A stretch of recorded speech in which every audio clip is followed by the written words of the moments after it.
तुम्ही चॅट जीपीटीशी काहीतरी बोलत आहात, त्याला काहीतरी प्रश्न विचारत आहात, तुम्हाला त्याचं उत्तर मिळतं. मग परत तुम्ही त्याच्यावर काहीतरी प्रश्न विचारता, मग काहीतरी उत्तर मिळतं. थोड्या वेळाने व्हायला काय लागतं, की चॅट जीपीटी भलतंच बोलायला लागतो आणि फक्त चॅट जीपीटी नाही, हे प्रत्येक एआय टूलच्या बाबतीत असं होतं.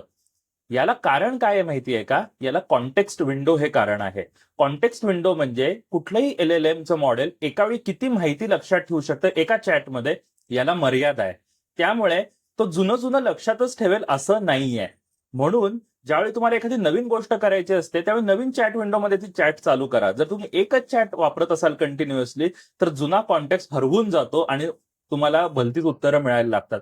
याला हॅल्युसिनेशन असं सुद्धा म्हणतात आणि हे व्हायचं नसेल, तर मल्टिपल चॅट विंडोचा वापर करा आणि एआयचा एकदम एक्सपर्टली वापर करा. मित्रांनो, ही तर एआयची सुरुवात आहे. तुम्हाला अजून एआय टूल्स आणि एआय इफेक्टिव्हली कसं वापरायचं हे जर शिकायचं असेल, तर आपल्या वर्कशॉपला तुम्ही जरूर या. वर्कशॉपचे डिटेल्स क्यूआर कोड स्कॅन करून मिळतील किंवा बायोमधल्या आणि कॅप्शनमधल्या लिंकला क्लिक करून सुद्धा तुम्हाला डिटेल्स मिळतील.